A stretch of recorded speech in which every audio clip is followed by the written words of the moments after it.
Sir 'Ram Gopal Varma' గారిలో కూడా sir ఆయన ఏదో మనం అందరం ఆయనకి మనం ఏదో అనుకుంటాం కదా ఆయన గురించి. ఆయన చాలా ఆధ్యాత్మికంగా ఉన్న వ్యక్తి. He is very spiritual sir. స్పిరిచువాలిటీలో ఫస్ట్ స్టెప్ చేసేది దేర్ ఇస్ నో డ్యువాలిటీ అంటారు.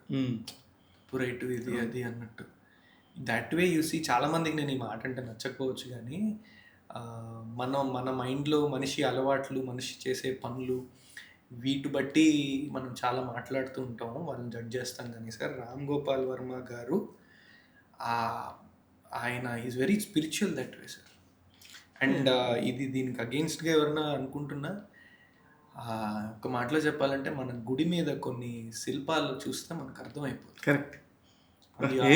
ఆధ్యాత్మికత ఉందా లేదా అన్నది ఎక్స్ట్రా అర్థమైపోతుంది. That way he is very spiritual.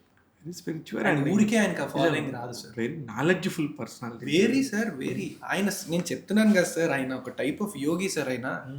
అది ఆయన ఏదో మనం ఎంటర్టైన్మెంట్ కోసం చూస్తాం కానీ ఆయనలో ఆయన అనుభవిస్తున్న శాంతి, సుఖం అంటే మళ్ళీ వేరేలా ఆలోచిస్తారు అన్నది అదే తృప్తి కానీ ఒక ఏమంటారు దాన్ని జాయ్, అది అసలు మన ఎవరికి తెలియదు సార్. అది లేదు, ఆయనతో కూర్చున్న వాళ్ళకి తెలుసు. ఆయన oh wow what a next level అంటే ఒక విషయాన్ని ఇలా కూడా ఆలోచించవచ్చా అనే కోణం ఇంకోటి ఉంటుంది కదా.